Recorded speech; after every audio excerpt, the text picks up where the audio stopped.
Dans cette séquence, nous allons continuer à calculer des probabilités pour essayer de comprendre quelle serait la solution pour définir ce modèle infini. Donc voici 3 questions, donc faites une pause sur la vidéo, essayez de chercher tout seul et puis venez voir si vous avez juste. Première question, quelle serait la probabilité d'avoir un nombre compris entre 0 et 0,25? Donc je rappelle, l'intervalle qui est choisi c'est l'intervalle 0, 1. Bien si sur mon axe 0, 1, je veux juste les nombres entre 0 et 0,25, c'est-à-dire tous les nombres qui sont ici. Donc ça correspondrait à la probabilité que x soit compris entre 0 et 0,25. Donc par rapport à mon intervalle, ça en représente le quart, c'est-à-dire tout simplement un quart. Deuxième question, on aimerait avoir la probabilité d'avoir des nombres entre 0,5 et 0,75. C'est-à-dire que je suis maintenant ici.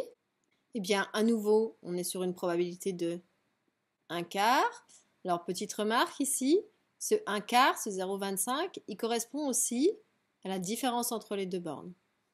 Ici, c'est 0,75 moins 0,5. On verra ça un petit peu plus tard.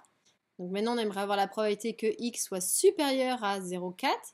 Donc ça veut dire que sur mon axe, je suis toujours entre 0 et 1. Donc si 0,4, c'est à peu près ici. Et on aimerait avoir tous les nombres ici. Et bien en fait, cette répartition, elle va valoir 0,6. C'est-à-dire qu'en fait, ça représente aussi, encore une fois, la différence, et tout ce qui est plus grand, c'est 1 moins 0,4. En fait, c'est le contraire. Donc ici, ça doit vous faire penser à ça. C'est le contraire, c'est l'univers total, moins la partie qui est ici. Différents moyens de calculer, mais du coup, c'est assez naturel comme représentation.